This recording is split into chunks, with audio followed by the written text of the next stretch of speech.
In the blue-grey hour before dawn, the city is already moving. Bakers feed their ovens. Mule carts creak over stone. Slaves cross narrow lanes with amphorae on their shoulders. Somewhere near the river, dock workers curse under their breath as sacks of grain are dragged from barges. Above them, the hills of the city rise in layers. The Palatine, the Capitoline, the Aventine, and between them, the valleys are filling with smoke, footsteps, and voices. This is Rome in its prime, in the 1st and 2nd centuries AD, under emperors like Augustus, Trajan, and Hadrian. The empire stretches from the cold edge of Britain to the Finest deserts of cobalt Syria, glass from from the Alexandria, Atlantic coast of handled with Hispania care. to the Nile in Truly Egypt. exquisite. What of the And at its silks? center stands a city This unlike is how I any wish to the be ancient remembered. world has seen The eyes before. must shine with the Immense, finest glass. crowded, Consider it done, unequal, Gaius. magnificent, and permanently alive. From Syria. Perhaps Clear the 1 path. million Make people way live for the here. merchant. I will No give you 15 census for the can emperor, fully no capture more. them. Senators Make way. wrapped in white Clear the bordered path for the togas, traitor. Please, sir, merchants look from upon my case. Alexandria, Greek, teachers, Syrian glass sellers, I Jewish submit to you that craftsmen, these records Spanish traders, unequivocally prove the North African innocence of my sailors, client. veterans who Prosecutions fought in claim none. Dacia or Judea, freedmen who were once slaves and are now rich enough to commission tombs, mosaics, and entire apartment blocks. Rome is We not merely the offer this capital of an empire. sacrifice to the It is great the gods empire, of Rome. compressed into streets, Here, and every part of it is built to be seen. At the heart of Rome lies the Forum, not silent ruin, The not legions in broken Britannia columns report open to the unrest. sky, see but here. a The working governor center of requests government, 3 more law, cohorts. This is religion, unwelcome news for the and Emperor. ambition. By mid-morning, it is dense with movement. Magistrates pass with attendants. Advocates speak in the basilicas. The glare is Petitioners blinding. wait with wax tablets in Look past hand. the light towards Priests the lead inscription. animals toward It is temples. almost finished. Money changes The hands beneath stability of the porticos. empire rests not on the Men in legions good abroad, sandals but on and the clean unity tunics within this stand very in chamber. tight circles, We must act exchanging news from decisively. provinces hundreds of miles away. Every corner of the square holds a different kind of power. Around the Forum rise buildings meant to overpower the eye. The Temple of Saturn, where the state treasury is kept. The Temple of Castor and Pollux. The Senate House, where the old language of republican government still survives even as the reality of monarchy settles over everything. You may approach the Arches divine celebrate presence. victories. Come forward. Statues turn politics into stone memory. Above the Forum, on the Palatine Hill, imperial power becomes more intimate and more enormous at once. Augustus once called himself merely the first citizen, careful not to seem like a king. But the city keeps Next in changing. line, Under present your later measure. emperors, the Do palaces not forget expand the into whole generosity of the complexes, emperor. courtyards, audience Get halls, those poles moving! fountains, dining rooms, We need more private water on the gardens, 3rd story. endless Watch service out, it's corridors. collapsing. From below, they seem less like Keep houses the than a noise down second there. city built And above watch the where you're going first. with that cart. And there is the contradiction that defines Rome at its height. The city still talks about liberty, tradition, and the Senate, while every street, every monument, every distribution of food or spectacle reminds people who truly rules. Leave the Forum, and Rome changes almost immediately. The marble gives way to brick, plaster, timber, and noise. Most Romans do not live in grand houses.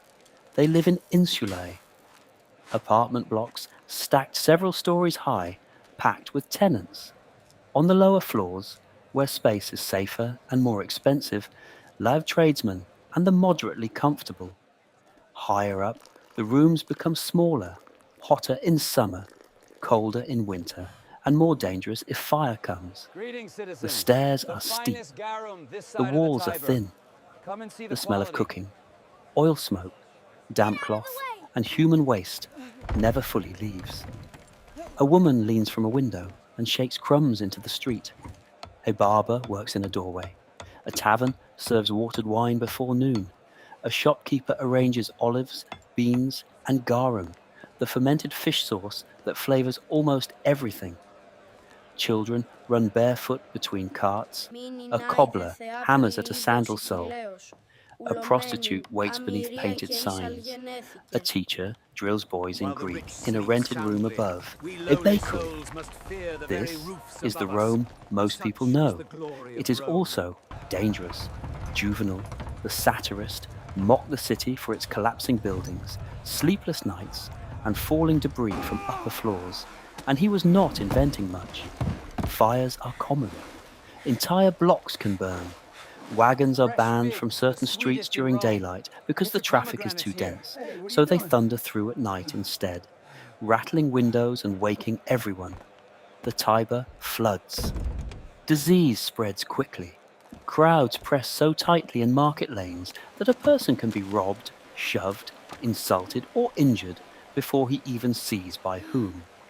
And yet the city pulls people inward, because nowhere else in the empire offers this concentration of wealth, patronage, opportunity, and spectacle. One of the great miracles of Rome is not only what it builds, but how it feeds and sustains itself.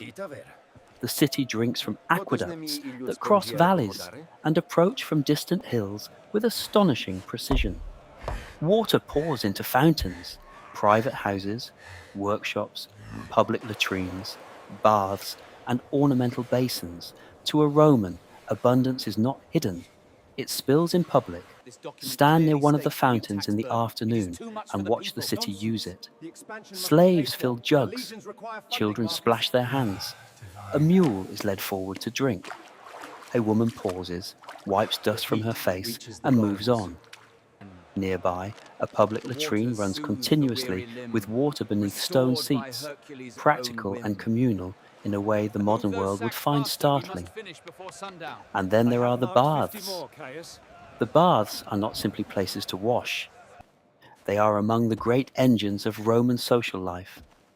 Inside, men exercise, scrape oil from their skin with strigils, argue politics, arrange business, exchange gossip, recite poetry, and sit in rooms heated by furnaces beneath the floor.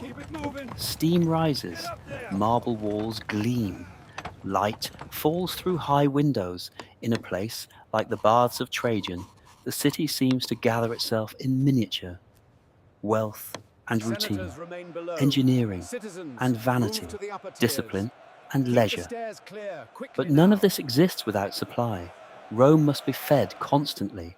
Grain arrives above all from Egypt and North Africa. At Ostia, the port at Rome's mouth, cargo ships unload into warehouses the size of fortresses. Amphorae of oil, wine, fish sauce, and garum are stacked by the thousands. Grain is measured, recorded, moved inland. A failure in the grain supply is not a minor inconvenience. It is political danger. This is one of the least glamorous truths about imperial greatness. Beneath the marble lies logistics. Clerks, dock workers, teamsters, warehouse guards, bakers, water carriers, builders, accountants. The empire survives because Rome can move matter. Then there is the Colosseum. By the time the crowd fills the seats, the air is already hot with dust, anticipation, and the smell of animals below. Tens of thousands of spectators sit in strict order, senators closest, equities behind them, ordinary citizens above, women and the poor in the uppermost rows. Even pleasure is arranged by hierarchy. The arena floor shines pale in the sun. Beneath it, hidden from most of the audience, men pull ropes, open gates, raise platforms, control beasts, and prepare the machinery of spectacle. Then the shows begin. Hunters face animals imported from every corner of the empire. Executions follow. Gladiators enter under the gaze of a city trained to admire courage and domination in the same breath. The crowd watches blood, skill, fear, discipline, and death rendered into public entertainment. It shocks us now. And it should. But in Rome, this is also political language. The games display empire in physical form. Exotic beasts prove that Roman reach extends across continents. Captives demonstrate conquest. Ordered violence demonstrates control. The emperor who Fresh from the sponsors oven. such games is not merely generous. He is I will staging take his 2 of power those in large front of the ones. population. The same is true of triumphs.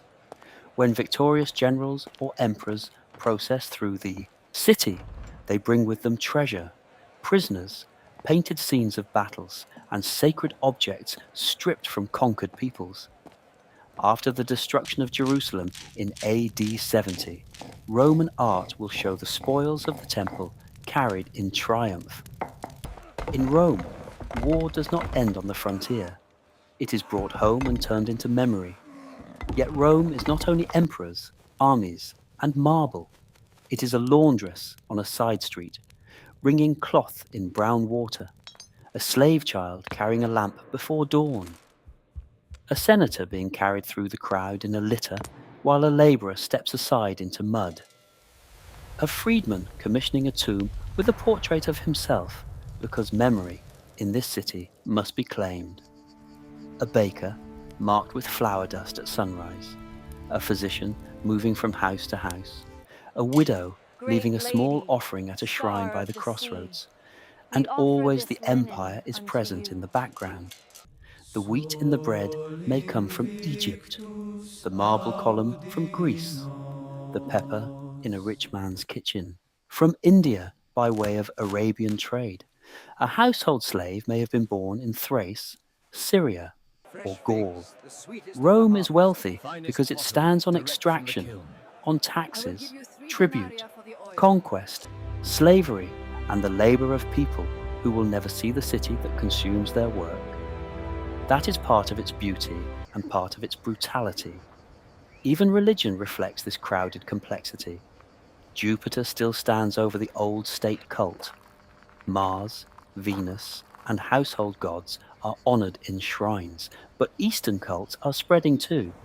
Isis from Egypt, Mithras in underground sanctuaries, and quietly the first Christian communities gathering in private homes, still small, still vulnerable, still barely visible in the vastness of the imperial city. Incredible. Rome at its This height is looks definitely eternal. It is Roman not. limestone Today, beneath the the city is medieval broken brick. open. The Forum is stone and grass. The Palatine is ruin. The Colosseum stands wounded against the sky. Aqueducts march across the landscape like ribs of a dead giant. But if you walk Rome carefully, the imperial city still breathes beneath the modern one. A buried wall under a church, a piece of ancient pavement beneath traffic, a column reused in a later building, a line of marble where a basilica once stood. And that is why Rome still matters, because at the height of empire, Rome was not only a centre of power, it was a living organism, fed by roads, water, grain, labour, fear, faith, ambition, and spectacle. It dazzled the world not because it was perfect, but because it was total. It absorbed everything: peoples, goods, gods, stories, victories, griefs. The emperors are gone. The Senate is silent.